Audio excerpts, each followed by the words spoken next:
the local station. News 4 Jax starts now. They're sharing their heartbreak. The parents of this 14-year-old Clay County high school girl. She was hit by a car and killed yesterday morning as she crossed a street to get to her school bus stop. Right now, everything just seems like it's not real. But the thought of not having my daughter to hug and hold every day. That mom describes it as a nightmare she just can't wake up from as she tries to face the reality that her daughter is gone. Gianna Asencio's parents are sharing their memories of the high school freshman as they prepare to lay her to rest. The 14-year-old student at Fleming Island High School stepped in front of a car early yesterday morning while walking to her school bus stop. She died at the scene. Her mom and dad spoke with Channel 4's Hailey Winslow, who's joining us now from the bus stop that has been turned into a memorial to the teen. Hailey? Tom, this Eagle Harbor community is so close and has so much heart. Just about everybody from the neighborhood has come by this bus stop memorial that continues to grow. Gianna's mom told me that she always used to offer to drive her daughter to school, but Gianna was a big girl and, like other high schoolers, wanted to ride the bus. At the bus stop where her daughter was killed, Lisa Asencio sits, clutching her picture and crying. She had a sickening feeling something was wrong Thursday morning and had been texting Gianna with no response. She saw the accident and prayed for the person involved, then found out it was her daughter. She just had the kindest, warmest heart, and she truly was an angel. She was an angel here on earth, and she's an angel now in heaven, and I just can't thank the community enough, because they have been so kind and loving, and it's just been incredible. Family and friends have been holding vigils and hosting fundraisers for Gianna, who moved here from New York 6 months ago. The talented gymnast and cheerleader had just learned to surf and skateboard. She just really loved it here, and she said to me, "Mommy, I want a boyfriend." I said, "Don't worry, honey, when you least expect it, it's gonna come to you." Gianna, Gigi as they called her, was always concerned about everyone else and tried to make them laugh. Man, that's what I remember. She just smiled. Her smile was so beautiful. She cared about everybody else. She was so compassionate. She would put everybody else first before herself. She was just amazing. Couldn't ask for a better child. I can't imagine what it's going to be like not being able to hold her every day.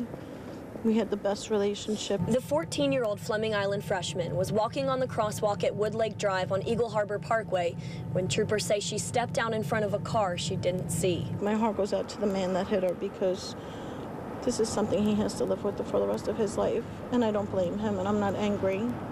I'm not angry. What I'm angry is, the only thing I'm angry about is that such a beautiful, loving child who had so much going for her, she could have lived a wonderful life, and she could have been so much. Hundreds of people have come by the bus stop memorial to contribute flowers and balloons and say a prayer for Gianna and her family, trying to figure out how to go on without her. Just hug your children every single moment that you can, and hold them and kiss them and just smell them and smother them, everything, because you just never know.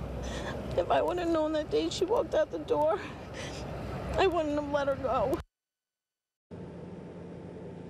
Lisa Asencio found out today that her daughter didn't want to go to school yesterday for some reason. She says she knows you can't keep your kids in a bubble, but she just wishes she had known and let her stay home. Her friends are having a car wash to raise money for her funeral. That will be tomorrow at the Goodyear on 220 from 8 a.m. to 2 p.m. If you'd like to donate and you can't make it to the car wash, they've set up a GoFundMe account. We've put that link on our website. Just look for this story on news4jax.com. Reporting live in Eagle Harbor, Hailey Winslow, Channel 4, the local station. Hailey, police told us she was in a crosswalk, but there's no crossing guard on duty at that time of the morning. Did her mother or dad say anything about the safety of that school bus stop?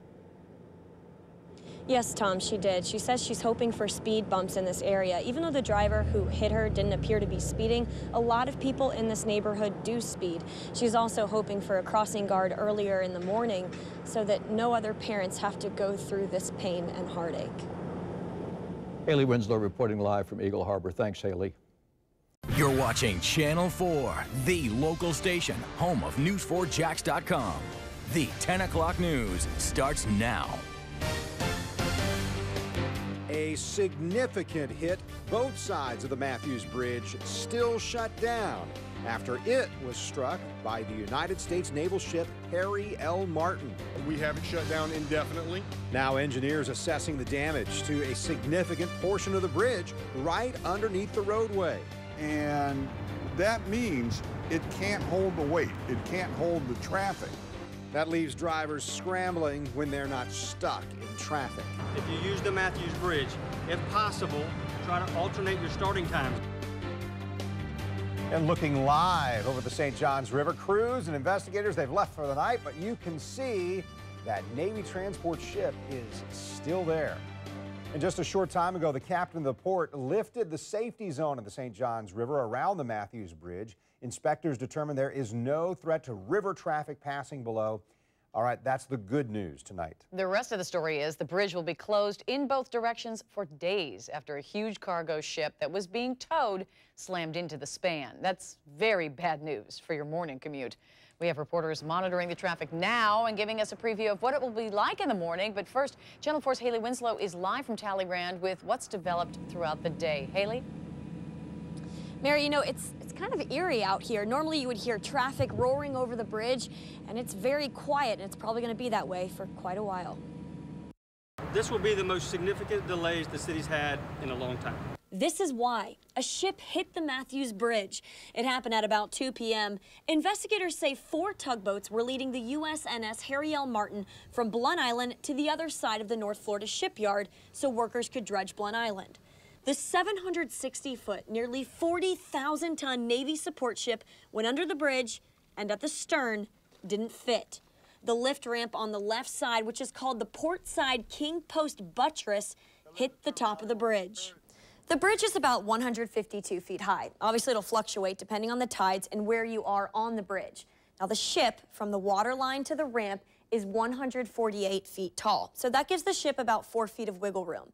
With the high tide, the wind tide, and no cargo on board, which would make the ship sit up higher, the ship could easily be taller than the bridge, which it clearly was in this case. The Coast Guard is investigating the vertical clearance of the bridge at the time, why the tugs kept going, and why the lift ramps weren't lowered, which is possible to do. While that investigation continues, the Department of Transportation is focusing on fixing the bridge and getting it back open so the 56,000 vehicles that cross it each day can do so safely. Everybody's involved in this. This is affecting our broader community, and all the agencies are pitching in to help. Be patient, try to make adjustments whenever possible, and just understand this is going to be a process. Most bridges in Florida are required by law to have a vertical clearance marker that's on the side of the bridge, so when mariners go under it, they can tell how much room they have. Well, this is one of the bridges that doesn't have that, so captains really have to rely on charts and then factor in the tides to make sure that they can fit. Now, whether that was done or not is something the Coast Guard will be looking into. Reporting live in Talleyrand, Hailey Winslow, Channel 4, the local station. Hailey, the question on many drivers' minds, I'm sure, any idea from officials how long it could take to repair? Are we talking days? How about weeks? Well, Mary, you've seen the pictures of the bridge, that dent in the bridge. That doesn't necessarily tell the whole story. There might be more damage that you just can't see. So the DOT is going to have to do a thorough investigation, and then they're going to get an emergency repair contractor in here to fix it immediately. So the short answer is there's no telling. And we'll be following it every step of the way. Hailey Winslow reporting to us live. Thank you, Hailey. A local woman is in jail because police say she left a 5-year-old girl in a hot car while she went shopping. 49-year-old Vivian Guo is now charged with child neglect. Police say she left the child for at least 45 minutes yesterday afternoon, locked in her car in the Costco parking lot off Gate Parkway. Police say Guo told them the child did not want to go in the store with her, so she thought it would be okay if she left her in the car with the windows slightly open. A witness who saw the child through the car window called for help, saying the child had sweat pouring down her face. Channel 4's Hailey Winslow joins us live now to show us how fast a car can heat up in these hot summer afternoons. Hailey? Mary, the child was left in the car at about 1:45 in the afternoon, so I got in a hot car around the same time, rolled the windows up, and then turned the car off. Now, for safety reasons, we had a medical team at Wolfson monitoring me to make sure that everything was going to be okay, but it got really hot really fast. So paramedic Kimberly Wilson is checking my vital signs to make sure that I'm healthy before I subject myself to the hot car. I'm good to go. They shut me in, and I started the clock. So it's only been about 3 minutes and we're already at 100 degrees. And I am definitely having a hard time breathing.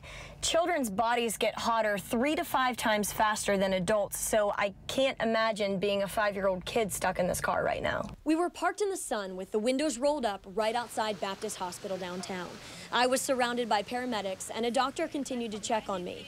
5 minutes in, they took my vitals again. You are almost to the point of heat exhaustion. Back in the car.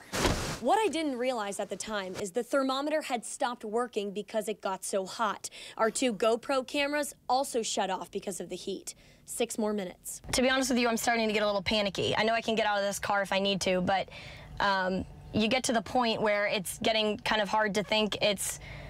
I'm tired, my muscles hurt, but you get this kind of panicky feeling. The extra thermometer I did have in the car got a reading of 134 degrees. 4 more minutes, and I couldn't take it anymore. After a total of 20 minutes, they checked my vitals. 40.8. And for kids, it is so much worse. In your case, you were actually sitting comfortably, quietly, a little panicked, but not bad. In children, they are in a car seat most of the times, and the heat from the car seat itself is enough to make you more heated. And then they're fighting, they're panicking, they're screaming, they're crying. That raises their vital signs and actually reduces their stamina to tolerate heat. And I did get a couple readings with this on the dashboard at the time of about 145 degrees. When I got out of the car, I felt like I had just walked into a freezer. The scary thing is, for kids, I mean, it just gets so much hotter so fast. And even on 70-degree days, when you feel like it's cool enough outside, it gets so much hotter inside. And a lot of times they're having kids die in these hot cars on days as cool as 70 degrees. Reporting live, Hailey Winslow, Channel 4, the local station. Wow, Hailey, of course, what you did is not something we recommend. Luckily, those health experts were right there with you. How are you feeling now? To be honest, not that good. My head still hurts and I'm still pretty tired, but I knew I was going to be fine. I didn't let it get to the point where I wasn't going to be okay. A lot of kids who get locked in these cars aren't as lucky. And panicky, of course. Right, Hailey Winslow reporting to us live. Thank you, Hailey.